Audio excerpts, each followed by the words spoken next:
Hello, my name is Melany. I'm going to talk about codependency and how it affects us quite deeply. And I'm just very grateful to have a space to talk about things and come to important topics to discuss. So thank you, Mairead. And I'm really grateful to have you here and really looking forward to this conversation. I think it's a really important topic and one that affects a lot of people in a lot of ways. First of all, I would like to explain what codependency is, or what I have experienced as codependency. Being codependent means that for some reason, or probably because of the way you've been brought up, you didn't develop certain skills that you need in order to have necessary boundaries, like real high self-esteem. What's probably just delving in a lot of self-doubt, and not having that trust in yourself when things are not going the ways you need to go. When I say relationships, it means relating to everything. It doesn't only mean human beings. It also means objects and situations, because we live in relation to things the whole time. So it's your attitude towards the way in which you relate to the world. From a very young age, I had a very hard time trusting myself and really just owning up to what I wanted and feeling worthy of what I needed. And it has been beneficial in some ways, but really tough in others. And I would say that it has made me better. It has made me stronger and has made me so much more empathetic to people's needs. And at the same time, I don't think this is something that you cure. Not at all.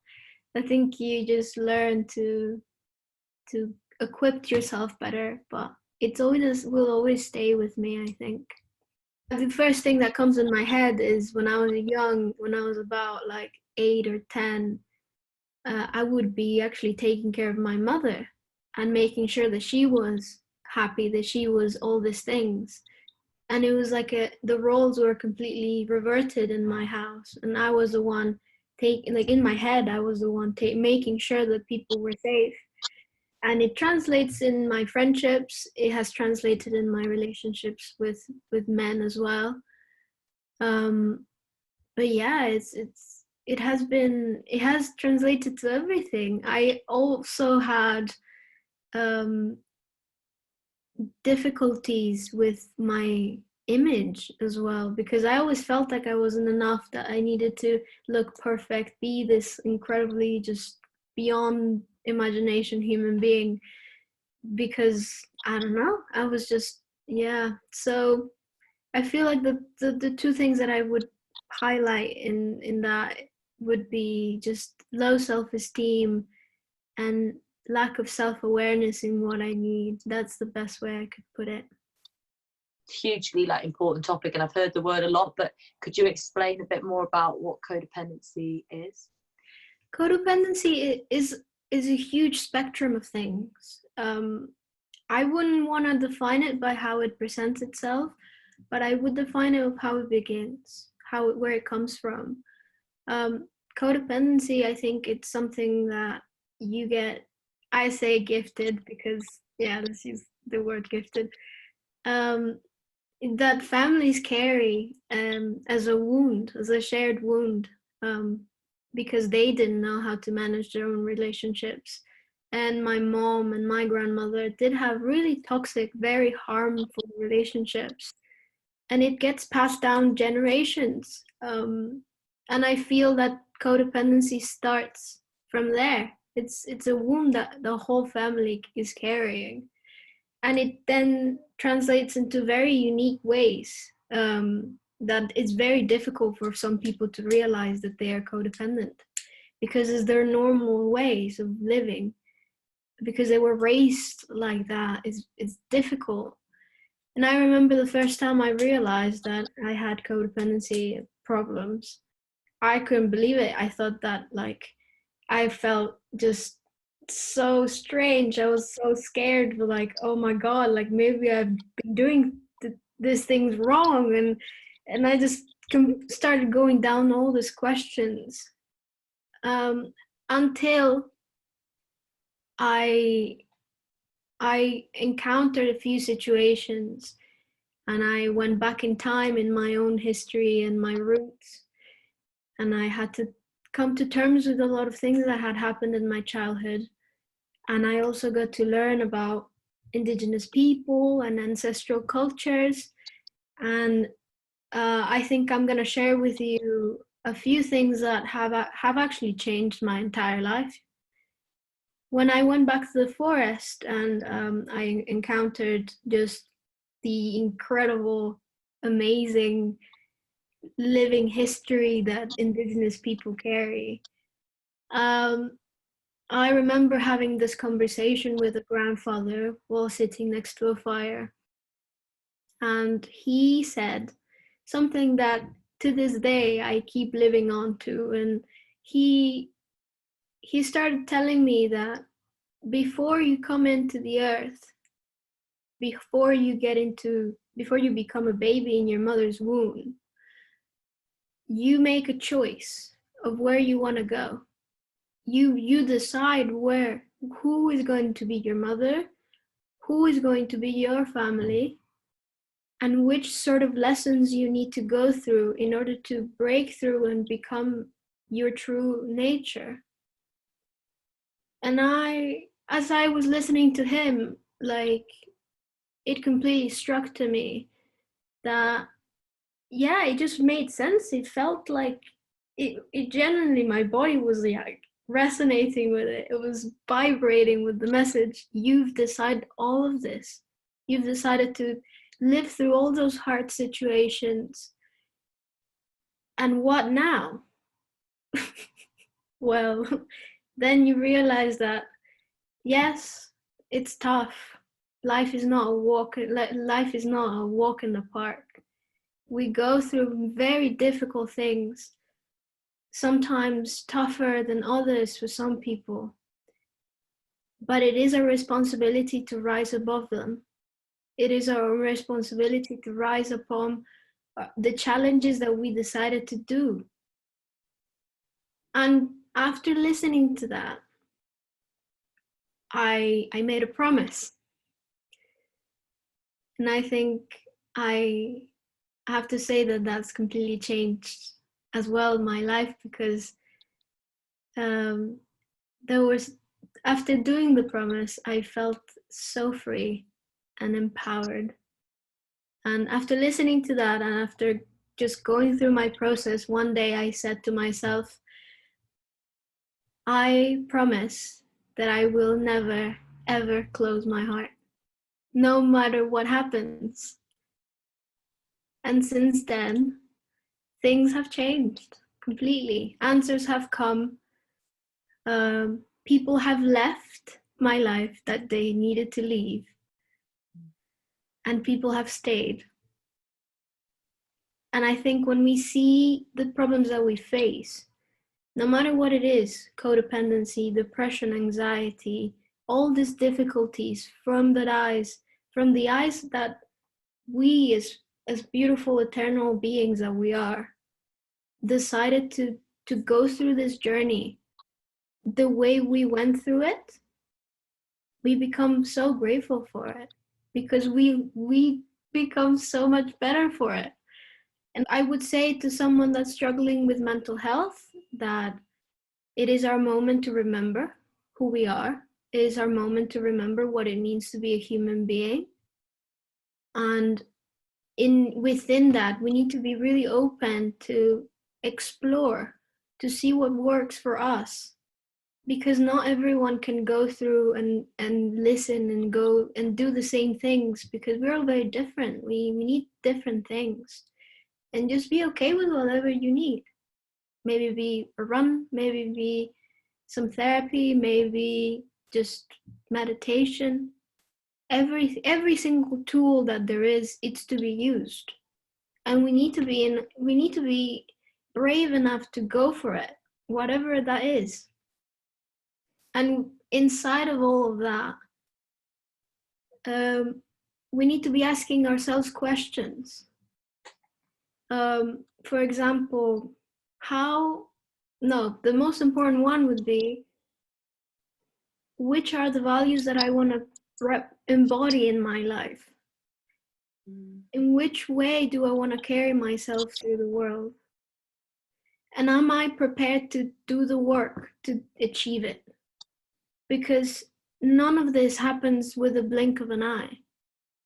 None of it happened because I just accepted it all and left it to God and forgot about it all. No, I had to read. I'm currently doing my little 12-step program. I'm always, always, always learning. And it requires time, patience. This is the same as if we were a plant and we plant a seed in our recovery and we take care of the plant, and sometimes we forget to water it and then we lose a leaf and it hurts. So we are an ever-changing being that needs so much love, that if we realize of how much love we needed, I think we would change our complete life to make that love reach our hearts even more.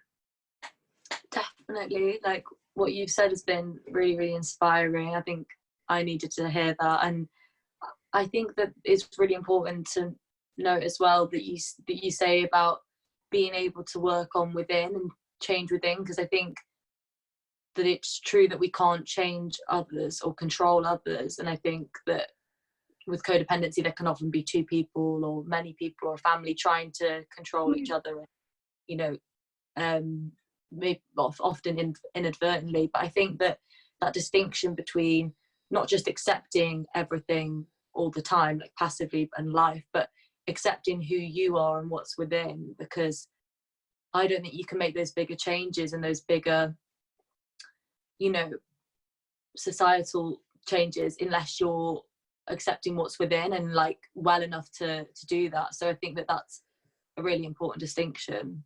Yeah, absolutely. And also, like, we did not come to the world to sit and look and just pretend that we are not being touched by life. I feel that we all get the signals. We all like, ooh, we get touched by synchronicities all the time. People tell us things, and life just completely mesmerizes me with this, because as I go, all the things that I need to hear come to me, and then I listen and I try to incorporate them. We just needed to be willing to listen, to pay attention, because life is incredible in its way to show us and to put us where we need to be to learn what we need to learn. It is crazy. I don't know. It's magical. And within all of that, where do all the like ancestral wounds that we share with our family come from? They come from a system that wants us to feel so devalued, incredibly powerless, so we can just be manipulated, take advantage of. And no, why am I going through this journey now? Because we need people to be speaking the truth about the state of our planet at the moment, the truth about inequality, the truth about all the mental health issues that we are facing because of the toxicity of the system. But it is true, we cannot change what is out imminently just in the present moment, what's outside right now. We cannot change it. But we can develop the resilience to keep ourselves inspired and creative and willing and expand and just feel alive, whatever you need to feel alive. And I remember very clearly, I have a very, very, very particular family dynamic, just because my family is special and we have just so much to heal. We have so much to heal. And I would encourage anyone that is different in their family nucleus, that have had to accommodate and survive and whatever, to remember what was it that put you into trouble, what were the discussions that got you into disagreements, whatever that is. Own it, love it. I still have discussions, I still have arguments, but I've decided not to forget my truth. And something that is quite particular, my father does not really enjoy speaking to the phone to me because I speak the truth and he feels threatened by it. And I decided to accept that, and it's not nice, but I've married my truth and I'm not going to stop. I love to hear that. I think that a lot of people will relate with that kind of, when you bring up your truth or your experiences, or ultimately being stigmatized, being like shut down on topics that are taboo or a little bit outside of the small talk, let's say. And I think that that's really, really brave of you to be speaking up about these things. And yeah, to kind of sum up, what would be the main points you'd want someone to take away from this? The main points: life is wonderful, life is incredible, and we all need to connect back to its joy and its creativity.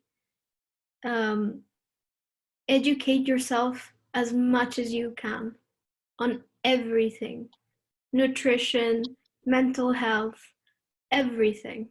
The more you educate yourself, the more empowered you will feel and the more impactful you will be towards society and yourself. And the last thing is, have as much fun as you can while you do it. Everything needs to be fun. It shouldn't make you suffer in any way. It should be fun and loving. Thank you so much, Melany. What an amazing note to end on. This whole talk has really actually uplifted me, because you're radiating like with light and joy. So thank you so much for coming on today. Oh, no worries. And I'll just to finish off on the last thing I wanted to say. Just go outside and look at the nature and just remember, she's got everything we need in her beauty.